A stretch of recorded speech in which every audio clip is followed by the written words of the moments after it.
Today, we return to the dusty roads of the Old West, back to 1960, back to a small Mexican village where 7 gunmen stood against fear.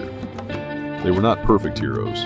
They were men with scars, men with silence, men with something left to prove. Then and now, how have they changed after all these years? Who became a legend? Who has passed away? And whose memory still rides through the dust of cinema? Let's begin. Chris Adams is the quiet leader of the 7. He is calm, focused, and almost impossible to break. Chris sees fear in the village and knows someone has to stand with them, not for money, not for fame, but because some battles must be fought. He rides into danger with a steady face. He understands the cost. He understands not everyone will return. But Chris never turns away. In the end, he leaves the village behind. No celebration, no praise, just silence, dust, and the memory of a legend. Yul Brynner was born on July 11, 1920, in Vladivostok, Russia. Before Hollywood, his life had already crossed many worlds. He worked as a musician, he performed on stage, and slowly, he became one of cinema's most unforgettable faces. His presence was sharp, his voice was controlled, and his silence could fill the screen. Other famous films: The King and I, 1956, The 10 Commandments, 1956, Anastasia, 1956, Westworld, 1973. In private life, Yul Brynner lived through fame, love, family, and many changes. He was married 4 times and had children. Behind the powerful screen image was a man who traveled widely, lived intensely, and gave most of his life to performance. He passed away on October 10, 1985, after battling lung cancer. But his image never faded. The shaved head, the steady eyes, the royal presence. Yul Brynner turned Chris Adams into a Western icon, and after all these years, his silence still echoes through the dust of cinema. Vin Tanner is the drifter beside Chris. He is cool, restless, and quietly loyal. Vin has lived too long, on the edge of life. He knows hunger, he knows danger, and he knows what it means to have nothing. But when the village needs help, he stays. At first, Vin seems like a man with nowhere to go, but slowly, he becomes part of something bigger, a friend, a fighter, and a man who still has hope left inside him. When the gunfire begins, Vin does not run. He stands with the 7, and in that moment, his courage is revealed. Steve McQueen was born on March 24, 1930, in Beech Grove, Indiana, USA. His early life was difficult, unstable, and full of hard lessons, but that rough beginning shaped the man audiences would later call the King of Cool. On screen, McQueen never needed to do too much.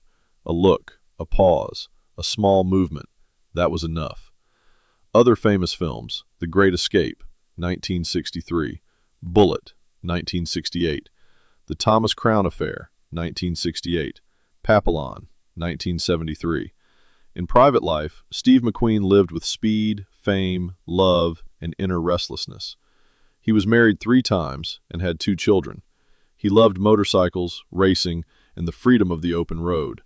But behind that cool image, there was also loneliness. He passed away on November 7, 1980, after a battle with cancer. He was only 50. But Steve McQueen never truly aged on screen. The quiet smile, the dangerous calm, the effortless style. In Vin Tanner, we can still see the beginning of a legend riding into the sunset. Bernardo O'Reilly is one of the warmest souls in the 7. He is rough, kind, and deeply brave. Life has not been easy for him. He has known poverty. He has known disappointment. But his heart is still alive. In the village, Bernardo forms a bond with the children. They look up to him. They follow him. They believe he is a hero. But Bernardo teaches them something deeper. Real courage is not about looking strong. It is about protecting others, even when the price is your own life. His ending is painful, but also beautiful, because Bernardo does not die for gold. He dies for the innocent, and that makes him unforgettable. Charles Bronson was born on November 3rd, 1921, in Ehrenfeld, Pennsylvania, USA. He grew up in a poor coal mining family. Before acting, he served in World War II. Then he entered Hollywood slowly, through small roles, hard work, and quiet determination. His face was not soft. It was strong, weathered, real. Other famous films: The Great Escape, 1963, The Dirty Dozen, 1967, Once Upon a Time in the West, 1968, Death Wish, 1974. In private life, Charles Bronson was married 3 times and had children. His marriage to actress Jill Ireland became one of the most meaningful parts of his life. Behind the tough screen image was a private man, devoted to his family and shaped by hardship. He passed away on August 30th, 2003, at the age of 81. Charles Bronson left behind a different kind of stardom, quiet, hard, and carved from real life. In Bernardo O'Reilly, we still see his softer side, a warrior with a heart. Lee is the haunted gunman of the 7. He is elegant, wounded, and afraid of falling apart. From the outside, Lee looks controlled, but inside, something is already broken. He has survived too many gunfights, too many nights, too many memories, and now fear follows him like a shadow. Lee does not speak much about his pain, but we can feel it in his eyes, in his silence, in the way he doubts himself. Yet in the final battle, Lee finds one last moment of courage. He stands up, he fights back, and for a brief moment, the man he used to be returns. His ending is tragic, but also powerful, because Lee dies not as a coward, but as a man who found himself again. Robert Vaughn was born on November 22nd, 1932, in New York City, USA. He grew up with intelligence, style, and a deep love for performance.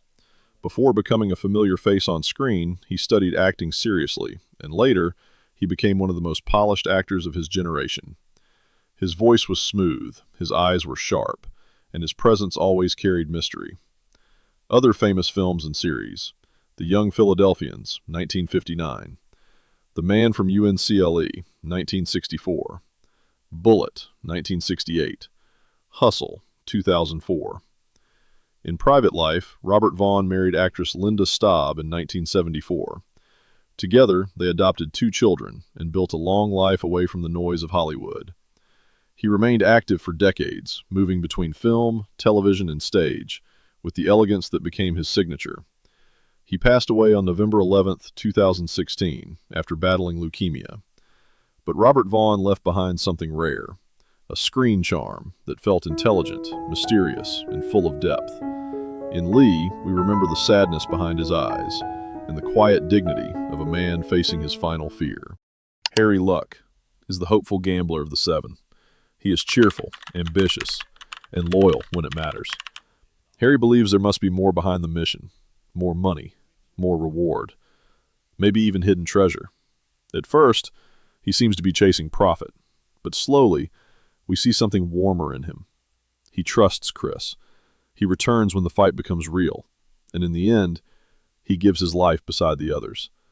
His final moment is bittersweet. Chris lets him believe there was gold after all, not to deceive him, but to comfort him. Harry dies with a dream in his heart, and somehow, that makes his ending feel gentle. Brad Dexter was born on April 9th, 1917, in Goldfield, Nevada, USA. His real name was Boris Michel Soso. Before Hollywood, he served in World War II. Then he began building his acting career, one role at a time. He often played tough men, gangsters, soldiers, men with charm and danger underneath. Other famous films: The Asphalt Jungle, 1950, Run Silent, Run Deep, 1958, Last Train from Gun Hill, 1959, Von Ryan's Express, 1965. In private life, Brad Dexter was once married to singer Peggy Lee. His life moved through acting, friendships, and work behind the scenes in Hollywood. He was also known as a loyal friend and later became involved in producing. He passed away on December 12, 2002, at the age of 85. Brad Dexter was never the loudest name in the cast, but he brought warmth to Harry Luck, a man chasing fortune who finally found honor. Britt is the silent blade of the seven. He is precise, fearless, and deadly calm. Britt does not waste words. His skill speaks first. Every movement feels controlled. Every glance feels measured. He joins the mission almost like a test, as if danger itself is something he respects. In battle, Britt remains calm. No panic, no noise, just focus. And when he falls, he leaves behind one of the film's most unforgettable images. A man of few words, a fighter of rare skill, and a legend carved in silence. James Coburn was born on August 31st, 1928, in Laurel, Nebraska, USA. Tall, lean, and effortlessly cool, he had a screen presence unlike anyone else. He began with smaller roles, then rose during the great age of ensemble films. There was something relaxed about him, almost casual, but always dangerous. Other famous films: The Great Escape, 1963, Our Man Flint, 1966, Pat Garrett and Billy the Kid, 1973, Affliction, 1997. In private life, James Coburn was married twice. He had children from his first marriage. For many years, he suffered from rheumatoid arthritis, a painful condition that changed his body but never fully silenced his spirit. He later returned with powerful performances and won an Academy Award for Affliction. He passed away on November 18, 2002, at the age of 74. James Coburn left behind a different kind of cool, dry, sharp, unforced, and in Britt, we still see him at his most iconic, quiet as dust and dangerous as steel. Chico is the youngest of the seven. He is proud, impulsive, and full of fire. He wants to prove himself to the men he admires. At first, he fights more with emotion than wisdom. He wants respect. He wants a place among legends. But slowly, Chico begins to change. He learns that courage is not only about holding a gun. It is also about knowing what kind of life is worth choosing. Through Petra, he sees another future. Not dust, not violence, not another lonely road, but love, a home, and a reason to stay. In the end, Chico does not ride away. He chooses life, and that choice makes him different from the others. Horst Buchholz was born on December 4th, 1933, in Berlin, Germany. He began acting at a young age and quickly became one of Europe's brightest stars. He had energy, charm, and a restless screen presence. In his early career, many people called him the German James Dean. He worked across countries, languages, and film industries, building a career that reached far beyond Germany. Other famous films: The Confessions of Felix Krull, 1957, 1, 2, 3, 1961, Fanny, 1961, Life is Beautiful, 1997. In private life, Horst Buchholz married French actress Miriam Bru. They had 2 children together. His life carried both artistic success and personal complexity. He moved through European cinema, Hollywood, and later international productions, always keeping a youthful spark in his performances. He passed away on March 3, 2003, at the age of 69. Horst Buchholz left behind the image of a young man burning with emotion. In Chico, we remember that fire, the hunger to become more, and the quiet moment when a boy finally chooses peace. Calvera is the shadow over the village. He is charming, cruel, and dangerously confident. He does not see himself as a monster. To him, power is simply the way of the world. The strong take, the weak suffer, and fear keeps everything in place. But Calvera cannot understand the seven. He cannot understand honor. He cannot understand why men would risk death for people who cannot pay them. That confusion becomes his defeat. In the end, Calvera dies not only because of bullets. He dies because he never understood courage. And that makes him one of the film's most memorable villains. Eli Wallach was born on December 7, 1915, in Brooklyn, New York, USA. Before becoming a familiar face in film, he trained seriously as an actor. He built a strong career on stage, then moved into cinema with remarkable range. Wallach could be funny, threatening, warm, or unpredictable, sometimes all in the same scene. Other famous films: Baby Doll, 1956, The Misfits, 1961, The Good, the Bad, and the Ugly, 1966, The Godfather, Part 3, 1990. In private life, Eli Wallach married actress Ann Jackson in 1948. Their marriage lasted more than 6 decades. Together, they had 3 children and became one of the respected acting couples of American theater and film. He worked for many years, never losing his love for performance, and remained admired by generations of actors. He passed away on June 24, 2014, at the age of 98. Eli Wallach left behind a rich, colorful, and deeply respected career. As Calvera, he gave the film a villain with life, wit, and danger, a bandit who rode straight into cinema history. Hilario is one of the villagers. He is frightened, honest, and quietly hopeful. He lives under the weight of fear. The bandits come, the villagers suffer, and silence becomes a habit. But Hilario still carries something inside him, a small belief that life can be different. When the 7 arrive, he begins to see courage again, not as something far away, not as something only gunmen can have, but as something ordinary people can remember within themselves. Hilario's story is simple, but it matters, because he represents the village, the fear, the pain, and the first small step toward dignity. Jorge Martinez de Hoyos was born on September 25, 1920, in Mexico City, Mexico. He became one of the respected faces of Mexican cinema. His career lasted for decades, across film, television, and international productions. He had a quiet strength on screen, a sincere face, and a presence that felt grounded. Other famous films and series: Viento Negro, 1965, The Professionals, 1966, Lonesome Dove, 1989, Kronos, 1993. In private life, Jorge Martinez de Hoyos was married to actress Alicia Caro. They shared many years together. He continued working through different stages of Mexican cinema, bringing dignity and depth to many supporting roles.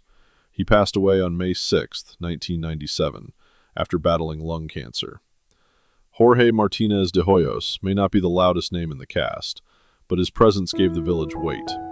Through Hilario, we feel ordinary fear, ordinary pain, and the quiet courage of people who simply want to live free. Petra is the gentle light of the story. She is quiet, tender, and full of hope. In a world of guns and dust, Petra brings softness. She reminds Chico that life does not have to end on the road. It can become something warmer, something rooted, something worth protecting. Her presence is not loud, but it changes the rhythm of the film. Through her, we see love enter the story, not as a grand speech, but as a quiet promise.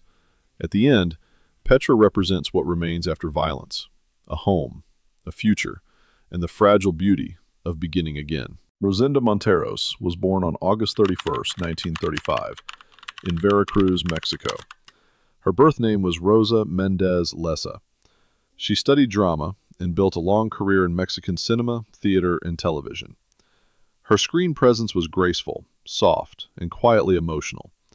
Other famous films: Nazarene, 1959, The White Rose, 1961, She, 1965, Rapiña, 1975. In private life, Rosenda Monteros was married for a time to Mexican director Julio Bracho. Her artistic path continued for many years, especially in theater, where she remained active and respected. She lived a life connected to performance, culture, and the emotional world of Mexican storytelling. She passed away on December 29, 2018, in Mexico City. Rosenda Monteros left behind grace, warmth, and a quiet screen memory. As Petra, she gave the film its softer heartbeat, a reminder that after the gunfire fades, love can still remain. And that was the cast of The Magnificent Seven, then and now. More than 6 decades have passed since these gunmen first rode across the screen. Some became Hollywood legends, some left us too soon, and some are remembered quietly through one unforgettable role. But together, they gave us a Western that still feels alive, a story of courage, sacrifice, friendship, and the price of standing up for others. If this film brought back a memory for you, tell us in the comments. Who was your favorite character, and which classic movie should we revisit next? Don't forget to like, comment, and subscribe for more classic movie memories.